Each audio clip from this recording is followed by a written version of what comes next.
तो चलिए साथियों, फिर शुरू करते हैं अपना भील ट्राइब के बारे में। क्लास के बच्चों को 5 मिनट का ब्रेक चाहिए था, जिसकी वजह से क्लास में ब्रेक हो गया। रीस्टार्ट करते हैं फिर से अपनी क्लास। तो हम बात कर रहे थे संस्कार के बारे में, रिचुअल्स के बारे में। क्या क्या ट्रेडिशंस, रिचुअल्स या राइट भील ट्राइब में मुख्य रूप से मनाए जाते हैं। तो सबसे पहले कुछ इससे संबंधित शब्दावलियां हैं, उनके बारे में हम बात करते हैं। जैसे एक प्रथा इनमें फेमस है, सांता प्रथा, सांता ट्रेडिशन, जो कि बच्चे के जन्म के 7वें दिन, 7th day after birth of new born baby. दूसरी है दाम प्रथा। अब ये क्या है?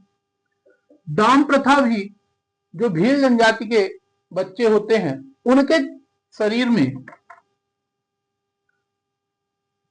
तीर से निशान बनाया जाता है। तो ये तीर से निशान मार्क किया जाता है, टैटू जैसा। तो ये तीर से निशान बनाने की प्रथा है, दाम प्रथा। इसके अलावा बाना बिठाना, बाना बिठाना, ये भी भील जनजाति, जो आपका वर वधू है उन्हें स्नान कराकर प्रॉपर नए वस्त्र पहनाए जाते हैं। ये है आपकी प्रथा, बाना बिठाना। इसके अलावा दापा प्रथा, इसे आप जानते ही हैं, दापा प्रथा को। दापा आपकी डाउरी से रिलेटेड है, दहेज प्रथा से रिलेटेड है, जिसे देज या देजा या दाइजा इन नामों से भी जाना जाता है। पर ये दापा आपका डाउरी से ही रिलेटेड है, दहेज प्रथा से ही संबंधित। तो अगला है आपका ओगी। ये आपकी कन्यादान की परंपरा है, जब पिता द्वारा अपनी पुत्री को कन्यादान किया जाता है, उससे संबंधित। दापा हो गई। गातला, ये आपका मृत्यु संस्कार है, मृतक स्तंभ बनाए जाते हैं, उससे संबंधित गातला। तिया, ये मृत्यु भोज तीसरे दिन होता है, मृत्यु के तीसरे दिन।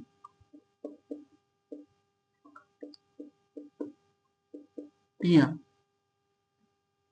तो इस प्रकार कुछ महत्वपूर्ण रिचुअल्स होते हैं, जो उनके शब्दावली हैं उनके बारे में हम एक एक करके देख लेते हैं। कुछ स्पेसिफिक संस्कारों में, जिसमें सबसे महत्वपूर्ण मुझे लगता है विवाह संस्कार है। तो चलिए शुरू करते हैं।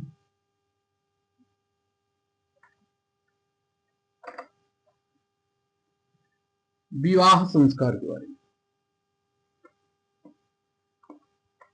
भील जनजाति में विवाह को शुरू करने से पहले, भील जनजाति में जो विवाह की परंपरा होती है, उसमें सबसे पहले जो मीडिएटर का काम करता है, जो मध्यस्थता का काम करता है, वो कहलाता है आपका भांजगड़िया। उसे कहा जाता है भांजगड़िया, जो कि मीडिएटर होता है। अगर सिंपल से देखें तो आज के डेट में फूफा जी कह सकते हैं, वही है आपका भांजगड़िया। ठीक। तो जब ये भांजगड़िया वर पक्ष और वधू पक्ष के बीच में मीडिएटर का काम कर रहा है, तो तय होता है आपका दहेज। और दहेज हमेशा वर पक्ष द्वारा दिया जाता है वधू पक्ष को। वर पक्ष द्वारा दिया जाता है। ये अच्छी बात है ट्राइबल में कि वधू पक्ष को वो मिल रहा है, नहीं तो आप जानते हैं कि दहेज के चक्कर में क्या क्या होता है। और इस दहेज को दापा के नाम से जाना जाता है, जो रकम दी जाती है कैश के रूप में, उसे किस नाम से जाना जाता है? दापा के नाम से जाना जाता है। और इसी दापा को खत्म करने के लिए साथीदार अभियान चलाया गया है। मध्य प्रदेश सरकार द्वारा साथीदार कैंपेन चलाया गया था, मध्य प्रदेश द्वारा 2016 में। कब चलाया गया? 2016 में। ये था आपका साथीदार कैंपेन। ये देज या देजा या दाइजा या दापा को रोकने के लिए। अब किसी भी परिवार के पास रकम देने के लिए नहीं है, हो सकता है परिवार गरीब है तो उसके पास रकम देने के लिए नहीं है, तो उसके पास ऑप्शन दिए जाते हैं कि आप सांवा दे दीजिए। सांवा क्या होता है? सांवा होता है अनाज, फूड ग्रेन्स, कुछ चावल, दाल, गेहूं कुछ दे दीजिए। अब मान लीजिए इससे भी नहीं काम चल रहा तो दिया जाता है खांडा कूटू। अब ये खांडा कूटू क्या है? ये है आपका मवेशी, उसके बदले में गाय, भैंस, बैल जो है वही दीजिए, पर आपको बधू मूल्य चुकाना जरूर पड़ेगा। ये है आपके दहेज प्रथा के अंदर। अब दहेज तय हो गया, वो हो गया। अब विवाह कौन कौन से होते हैं उनको देखते हैं। तो विवाह शुरू करने से पहले मैं आपको एक इनका स्पेसिफिक उत्सव बताना चाहता हूं। भगोरिया, भगोरिया हाट लगता है भील जनजाति में। उस भगोरिया हाट में विवाह तय करने की, युवक और युवती को आपस में पसंद करने की एक परंपरा है। तो भगोरिया ये एक मेला लगता है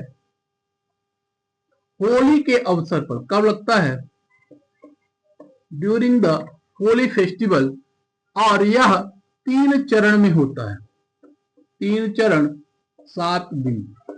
अब ये 3 चरण कौन से हैं? तो पहला है गुलालिया 2 दिन के लिए, दूसरा गोल गधेड़ 3 दिन के लिए, और तीसरा उजाड़िया, ये भी 2 दिन के लिए। अब होता क्या है इस हाट में? एक्चुअल में सब तैयार होकर भील समुदाय पहुंचते हैं बाजार में, हाट में, मेले में, और मेले में युवक और युवतियां भी पहुंचती हैं। और अगर जो इस गुलालिया के विवाह तय होने की रस्म है, एक प्रकार से गुलाल लगाते हैं। कहीं कहीं कुछ क्षेत्रों में ऐसा है कि पान देने की भी परंपरा है। युवक बढ़िया पान लेकर जाता है, और अगर जो उस युवती ने उसको एक्सेप्ट कर लिया तो फिर मजे ही मजे, विवाह तय हो गया। ऐसे ही गोल गधेड़ो है, ये भी एक विवाह तय करने की परंपरा है। देखते हैं गुलालिया में क्या होता है। गुलालिया में गुलाल लगाकर युवक एक युवती को गुलाल लगाता है, और युवती भी बदले में गुलाल लगाती है, तो विवाह तय माना जाता है। तो ये विवाह तय होने की एक परंपरा भी है। अब गोल गधेड़ो यह एक परीक्षा विवाह, इसमें टेस्ट लिया जाता है युवक का, अगर जो सक्षम है तो विवाह करे। अब मान लीजिए किसी युवक को कोई युवती पसंद आई तो गोल गधेड़ों के माध्यम से भी विवाह कर सकता है। इसमें क्या होता है गोल गधेड़ों में? गोल गधेड़ों में एक पोल रहता है। इस पोल में यहां पर नारियल, गुड़, प्रसाद, ऐसे कुछ कुछ पैसे भी बांध दिए जाते हैं, और इसके चारों ओर एक गोले में युवक और एक गोले में चारों तरफ युवक खड़े हुए हैं।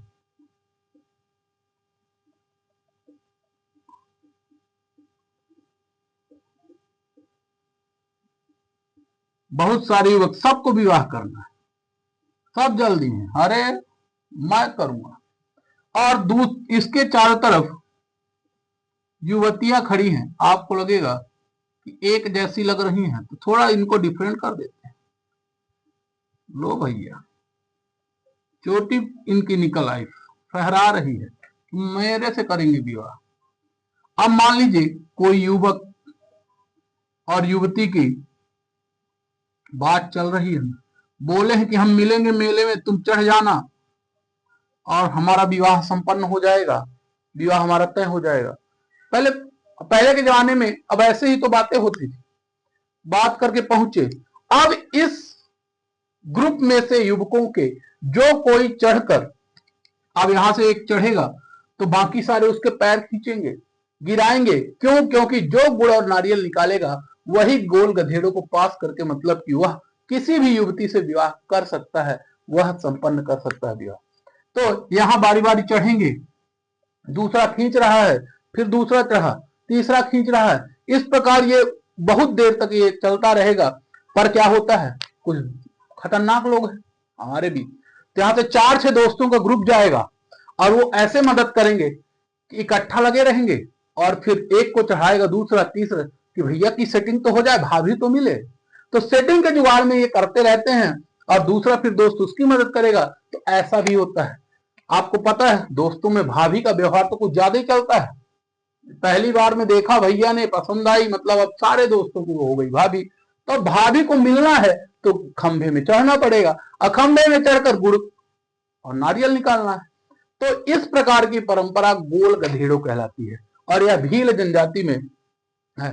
अब तो कुछ ऐसे भी लोग हैं जो शादीशुदा हैं, वो भी जाते हैं, पर वो सिर्फ और सिर्फ अपने शक्ति प्रदर्शन के लिए जाते हैं, विवाह के उद्देश्य से नहीं। शक्ति प्रदर्शन से उन्हें फिर पुरस्कार वगैरह, सॉल वगैरह भी दी जाती है। तो ये है आपके विवाह तय होने की एक परंपरा भील जनजाति में। तो ऐसा होता है आपका गोल गधेड़ू।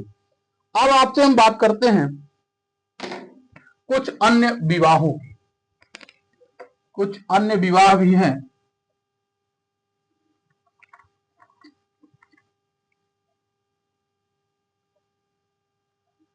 तो उन विवाहों में पहला है घर घुसनी विवाह।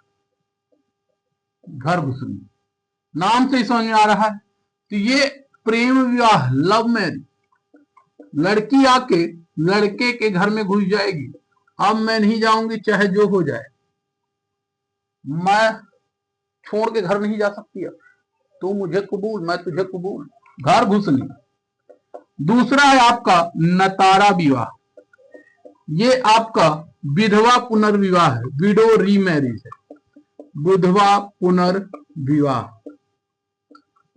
इसमें जब पति की मृत्यु हो जाती है तो उसके बाद जो भाभी, मतलब कि जो विधवा स्त्री है, उस पर पहला अधिकार देवर का माना जाता है। अगर जो विवाह करना चाहता है तो करेगा, अदरवाइज फिर कोई दूसरे से कर सकते हैं अगर जो मना करता है। तो पहला अधिकार किसका माना जाता है? देवर का माना जाता है। अगला है मोर मदनी विवाह। मोर मदनी, ये आपका on the consent of seniors, बुजुर्गों की सहमति से होने वाला विवाह है, ये आपका मोर मदनी। इसके अलावा भील जनजाति में एक विवाह प्रचलित है, नाम है मिही बंबू। ये अपहरण विवाह है, किडनैप कर लेता है लड़का लड़की को, उसके द्वारा इस प्रकार का विवाह किया जाना, ये कहलाता है आपका मिही बंबू।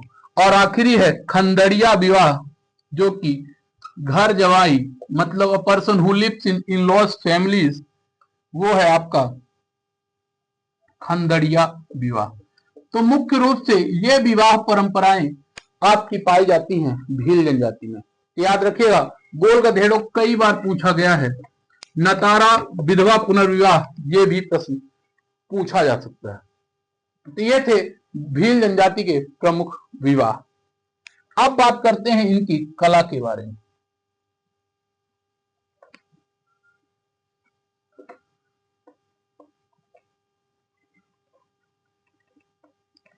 कला से भी प्रश्न बहुत बार पूछा गया है और हर बार पूछा जाता है, इंपॉर्टेंट टॉपिक है, और भील जनजाति की कला तो बहुत महत्वपूर्ण है।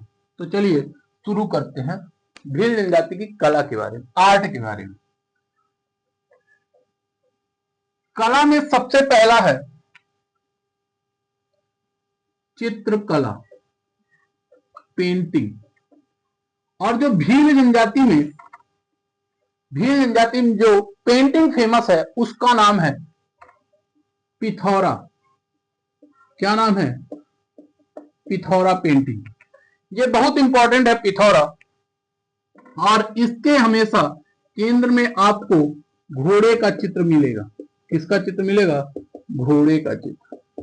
पिथौरा पेंटिंग भील जनजाति की प्रसिद्ध चित्रकला है और पिथौरा के जो पेंटर होते हैं, चित्रकार, उन्हें कहा जाता है लिखिंद्रा।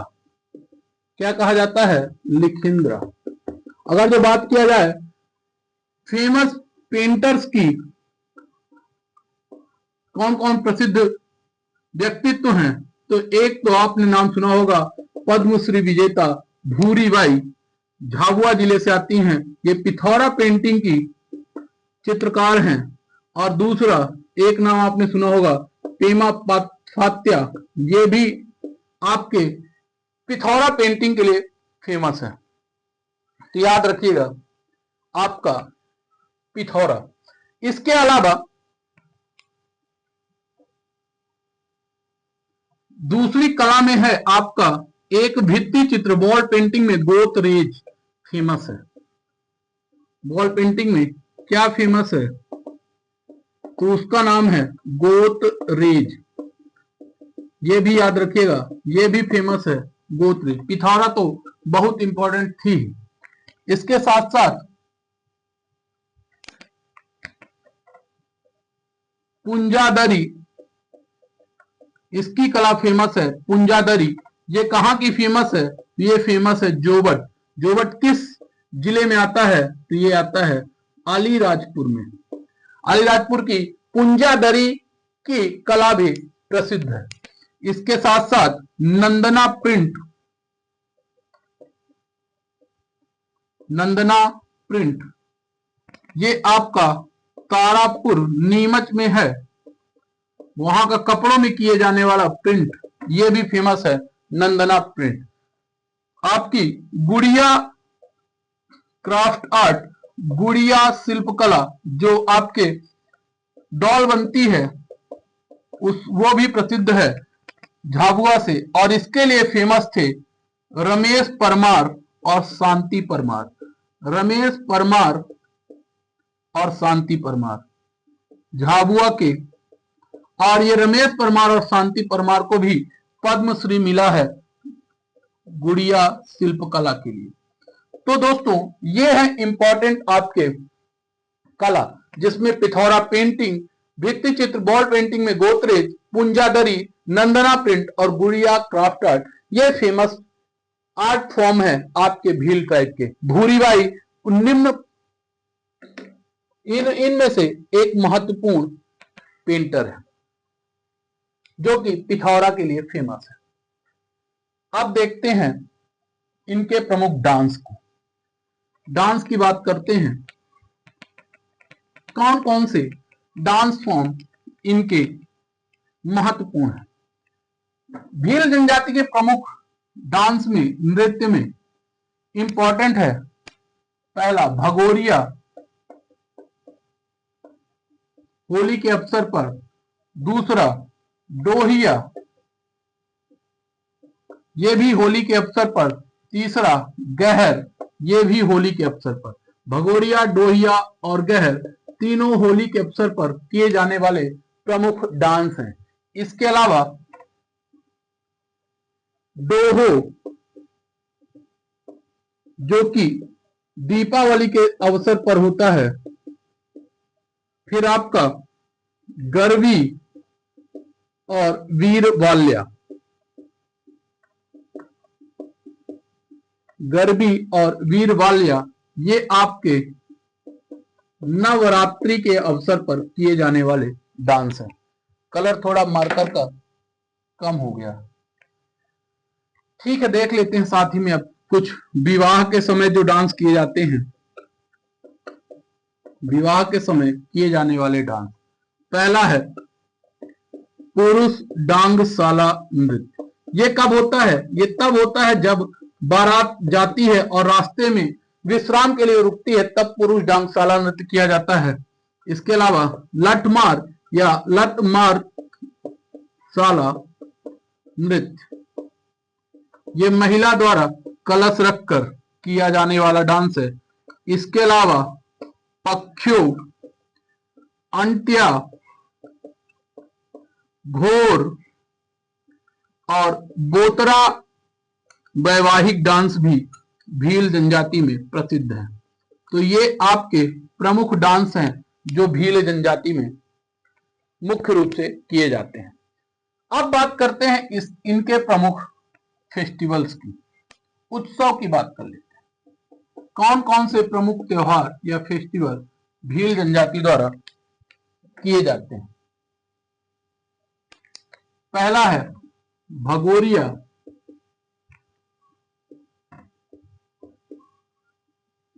मार्कर दिख रहा है ना आप लोगों को, ठीक है ना, ठीक।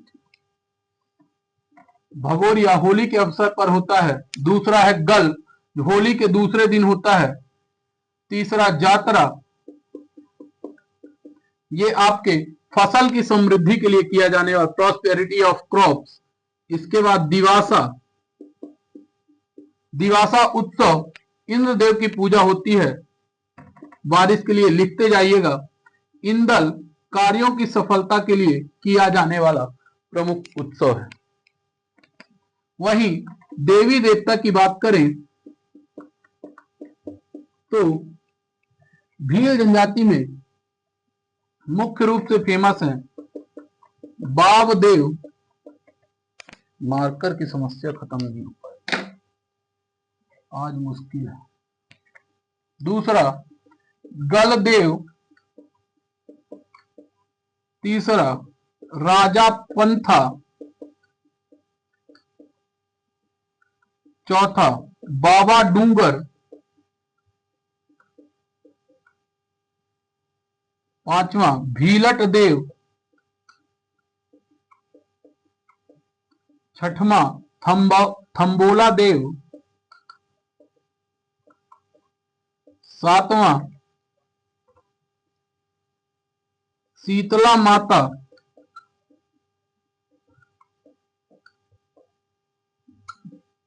रानी काजल माता,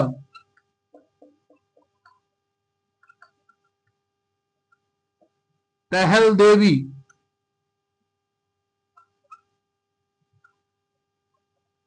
ये आपके मुख्य रूप से इनके देवी देवता हैं।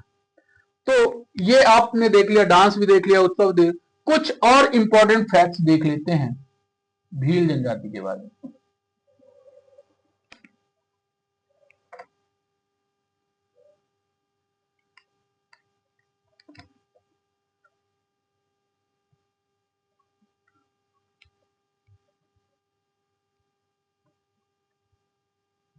कुछ महत्वपूर्ण फैक्ट्स देख लेते हैं भील जनजाति के बारे में।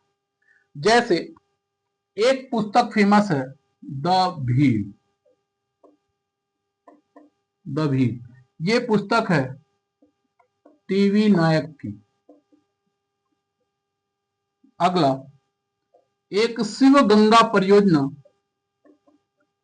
शिव गंगा प्रोजेक्ट चलता है जो कि हलमा अभियान के तहत चलाया गया।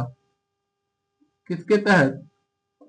हलमा अभियान के तहत, हलमा कैंपेन के तहत, जिसमें फेमस व्यक्ति हैं महेश शर्मा और इसके अलावा हर्ष चौहान। महेश शर्मा को कहा जाता है, सामाजिक कार्यकर्ता हैं, इन्हें कहा जाता है झाबुआ का गांधी। क्या कहा जाता है? झाबुआ का गांधी। वहीं हर्ष चौहान एनसीएसटी के पूर्व अध्यक्ष थे, national commission for scheduled tribe के पूर्व अध्यक्ष रहे हैं हर्ष चौहान। इन्होंने चलाया आपका शिव गंगा प्रोजेक्ट, जो कि कैसा हलमा अभियान होता है? ये होता है आपका सामाजिक स्तर पर, सामाजिक सहयोग से, सबके सहयोग से चलाया जाता है। और मुख्य रूप से ये चला था वाटर कंजर्वेशन के लिए, जल संरक्षण के लिए। याद रखिएगा, मुख्य रूप से किसके लिए चलाया गया? तो वाटर कंजर्वेशन के लिए, जल संरक्षण के लिए। अगला सर्वाधिक गहना व रंग प्रिय जनजाति भी मानी जाती है आपकी भील जनजाति। सर्वाधिक गहना और रंग प्रिय जनजाति के रूप में फेमस है आपका भील ट्राइब। अगला, भीलों का गांधी किसे कहा जाता है? ये इंपॉर्टेंट प्रश्न है। भीलों का गांधी किसे कहा जाता है? ये कहा जाता है मामा बलेश्वर दयाल, सामाजिक कार्यकर्ता हैं मामा बलेश्वर दयाल, इन्हें कहा जाता है भीलों का गांधी। ये सामाजिक कार्यकर्ता है। अगला, भीलों का कुंभ कहाँ होता है? भीलों का कुंभ वैसे राजस्थान में भी माना जाता है, पर ये आप बेणेश्वर त्रिवेणी मेला को याद रखिएगा। बेणेश्वर त्रिवेणी मेला ये कहां, किन नदियों के संगम पर लगता है? ऑन द कन्फ्लुएंस ऑफ माही, सोम और जाखम। माही, सोम और जाखम नदियों के संगम पर लगता है। माही, सोम और जाखम नदियों के संगम पर लगता है आपका ये मेला। तो ये थे आपके कुछ महत्वपूर्ण फैक्ट्स में। आगे बात करें तो जो इनका मृतक स्तंभ है, आपने देखा था गातला, जो पुरुष का और महिला का अलग अलग नाम से भी जाना जाता है। जो महिला के लिए बनता है उसे कहा जाता है आंगड़, और जो पुरुष के लिए बनता है उसे कहा जाता है चौकड़ी, उसे कहा जाता है चौकली। ये अलग अलग प्रकार से मृतक स्तंभ बनाए जाते हैं। इसके अलावा कड़कनाथ मुर्गा, कड़कनाथ मुर्गा भी प्रसिद्ध है। झाबुआ बोली की बात करें तो इनकी डायलेक्ट है, मुख्य रूप से भीली बोली का प्रयोग करते हैं। ढोला मारू की कथा फेमस है। ढोला मारू कथा फेमस है भील जनजाति में। एक गीत फेमस है जिसका नाम है हम सीडो गीत। हम सीडो गीत फेमस है। इसके अलावा भैंस संस्कृति, बुफेलो कल्चर, जो टोडा जनजाति में भी मिलती है, वह आपके भील जनजाति में भी मुख्य रूप से पाई जाती है। कुछ और बात करें तो नेजा नृत्य, इसके अलावा मोतांडा प्रथा, कबाड़ा गीत। कबाड़ा गीत मुख्य रूप से भिलाला का है, पर फिर भी याद रखिएगा, क्या पता भील जनजाति देकर आ जाए, है मुख्य रूप से भिलाला का। अगला, भील नृत्यों का गजरा। भील नृत्यों का गजरा ये कहा जाता है दैरू वाद्य यंत्र को, और आखिरी है आपका नुक्ता और तिरला भोजन। ये भिलाला जनजाति पर मुख्य रूप से होता है मृत्यु पर। ये भी आपके कुछ महत्वपूर्ण फैक्ट। तो ये थे आपके भील जनजाति के अंतर्गत सारे महत्वपूर्ण फैक्ट। याद रख लीजिएगा, एक एक पॉइंट बहुत महत्वपूर्ण है। सब कुछ डिटेल में ढूंढ कर एक एक चीज मैं आपके सामने लेकर आया हूं, याद रखिएगा। अभी मैं आपको एक साथ समराइज कर दूंगा एक छोटे से वीडियो में। भील जनजाति को एक ही बोर्ड में पूरा सब कुछ हम देख लेंगे। तो दोस्तों, आज की क्लास को यहीं पर समाप्त करते हैं। अगली क्लास में हम बात करेंगे गोंड जनजाति के बारे में। तब तक के लिए जय हिंद, जय भारत। लिख लिया? कंप्लीट हो गया? ठीक है, कल मिलते हैं।